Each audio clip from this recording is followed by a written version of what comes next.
Alors imaginez ça, tout d'un coup, sans le moindre avertissement, une partie du cerveau s'éteint. Non, ce n'est pas une maladie qui s'installe tranquillement, pas du tout. C'est un événement brutal, une urgence absolue. C'est ce qu'on appelle une attaque cérébrale, ou plus techniquement un accident vasculaire cérébral, un AVC. Et dans le monde de la neurologie d'urgence, il y a une phrase qui est « Eh bien, c'est une véritable loi. Le temps, c'est du cerveau. En anglais, on dit « time is brain ». Et ce n'est pas juste une jolie formule. Chaque minute qui s'écoule, ce sont des millions de neurones qui meurent, tout simplement parce qu'ils sont privés de sang et d'oxygène. C'est donc une course effrénée, une vraie course contre la montre, où chaque seconde, littéralement, peut faire la différence. Mais alors, concrètement, qu'est-ce qui se passe dans le cerveau à ce moment-là? C'est quoi le mécanisme derrière tout ça? Pour bien comprendre, on va devoir décortiquer un peu cette urgence médicale. Alors voilà, on entre dans le vif du sujet. Pour faire simple, un AVC, c'est un déficit neurologique qui arrive d'un coup. La cause, un problème avec un vaisseau sanguin dans le cerveau. Mais attention, ce problème, comme on va le voir tout de suite, il peut prendre deux formes vraiment différentes. On a tendance à parler de l'AVC comme si c'était une seule et même chose. Mais en fait, pas du tout. Regardez ces chiffres. Dans l'écrasante majorité des cas, on parle de 80 à 85%, donc plus de 8 fois sur 10, le problème, c'est une artère qui se bouche. Ça, c'est l'AVC ischémique. Et pour les 15 à 20% restants, eh bien, c'est tout le contraire, une artère qui se rompt. On a donc deux mécanismes totalement opposés, mais qui déclenchent la même urgence vitale. Et cette image de plomberie, en fait, elle est parfaite pour comprendre. C'est vraiment le cœur du problème. D'un côté, l'AVC ischémique, c'est le tuyau bouché. Un caillot vient bloquer la circulation et le sang ne passe plus. De l'autre côté, l'AVC hémorragique, là, c'est le tuyau percé. L'artère se rompt et ça saigne directement dans le cerveau. Bouché ou percé, dans les deux cas, le résultat est tragiquement le même. Une zone du cerveau est en train de mourir. Ok, on passe à la suite. Puisqu'on a bien compris que chaque seconde compte, la question la plus importante, c'est celle-ci. Comment est-ce qu'on reconnaît une attaque au moment où elle se produit? Eh bien, la bonne nouvelle, c'est que la réponse est en fait étonnamment simple, et n'importe qui peut la prendre. Et pour ça, il existe un moyen mnémotechnique super simple, il suffit de retenir l'acronyme VAITE.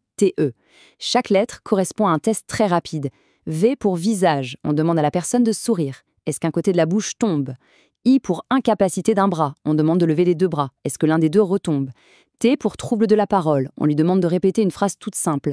Et enfin E pour éviter le pire en appelant immédiatement le 15. Si on observe un seul de ces signes, c'est une urgence absolue.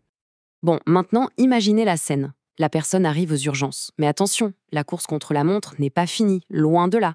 Maintenant, c'est l'équipe médicale qui est sous pression. Et ils ont une seule question absolument critique à résoudre, qui va déterminer, tout le reste. Et cette question, elle est vitale. Comment faire la différence entre notre fameux tuyau bouché et le tuyau percé? Pourquoi c'est si important? Parce que les traitements sont diamétralement opposés. Donner le traitement pour un caillot à quelqu'un qui saigne, ce serait une catastrophe. Et inversement. Alors comment savoir? Comment être sûr? La réponse, elle est là, dans cette machine. Le scanner cérébral d'urgence.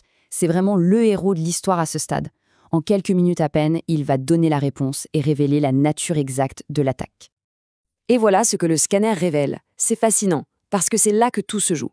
Si les médecins voient une zone blanche, bien brillante sur l'image, c'est du sang. Le diagnostic est immédiat. AVC hémorragique. Mais, et c'est là que c'est plus subtil, si le scanner a l'air complètement normal, alors que la personne a des symptômes évidents, eh bien ça, c'est aussi un diagnostic. Ça veut dire qu'il n'y a pas de sang. Et donc, par élimination, les médecins savent qu'ils font face à un caillot. Maintenant que le diagnostic est posé, noir sur blanc, l'équipe médicale peut enfin lancer la contre-attaque. Et elle va être évidemment parfaitement adaptée au type d'AVC. Alors, si on est face à un caillot, un AVC ischémique, la première arme, c'est souvent un médicament hyper puissant qu'on injecte directement dans les veines. Ça s'appelle la thrombolyse. Son but? Dissoudre le caillot qui bloque tout. C'est un peu, comme on le voit ici, un déboucheur chimique pour artère, mais en version ultra rapide et ultra efficace. Mais parfois, le médicament ne suffit pas, ou le caillot est trop gros. Dans ce cas, il faut passer au plan B, l'intervention physique. C'est la thrombectomie mécanique. Là, c'est de la microchirurgie. Un spécialiste va guider un cathéter à travers les artères, remonter jusqu'au cerveau et aller retirer le caillot directement. C'est un peu comme un furet de plombier, mais pour le cerveau. Une technique incroyable. Mais, et c'est le point crucial, l'efficacité de ces traitements extraordinaires dépend entièrement du timing. On parle de fenêtre thérapeutique. Pour la thrombolyse, c'est moins de 4h30 après les premiers symptômes.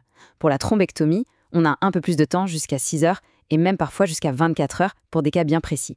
Mais le message est clair, chaque minute perdue, c'est de la récupération en moins. Donc, pour résumer, on a bien deux problèmes, et donc deux solutions radicalement différentes. Pour l'AVC ischémique, le but est simple, rétablir le flux sanguin à tout prix. Pour l'AVC hémorragique, c'est l'inverse. On veut stopper l'hémorragie et réduire la pression dans le crâne. Pour ça, on va contrôler la tension artérielle de façon très stricte et parfois même opérer en urgence. Allez, on passe au chapitre suivant, parce que l'intervention d'urgence, ce n'est que la première bataille de gagner. La vraie guerre, c'est la suite, la récupération et surtout s'assurer qu'une nouvelle attaque ne se produise pas. Et ce chemin de la récupération, il commence tout de suite, dès l'hôpital. Idéalement dans ce qu'on appelle une unité neurovasculaire. C'est un service spécialisé où toute une équipe, médecins, kinés, orthophonistes, travaille ensemble pour démarrer la rééducation le plus tôt possible et limiter les complications. C'est un facteur clé pour l'autonomie future. Et puis il y a la prévention, c'est-à-dire comment éviter que ça recommence. Et là, c'est tout un arsenal qui est déployé. D'abord, un contrôle très strict de la pression artérielle, ensuite des médicaments comme les statines pour faire baisser le mauvais cholestérol. On ajoute aussi des antithrombotiques pour rendre le sang un peu plus fluide. Et bien sûr, le mode de vie, arrêter de fumer est non négociable, manger plus sainement, bouger, c'est une nouvelle hygiène de vie qui commence. Et pourquoi est-ce que cette prévention est si importante ? Eh bien, ce chiffre parle de lui-même. 40%. C'est le taux de mortalité approximatif, un mois seulement après un AVC hémorragique. C'est énorme, c'est bien plus élevé que pour l'AVC ischémique. Ça nous rappelle, de manière assez brutale, à quel point la situation est grave et pourquoi il faut tout faire pour l'éviter.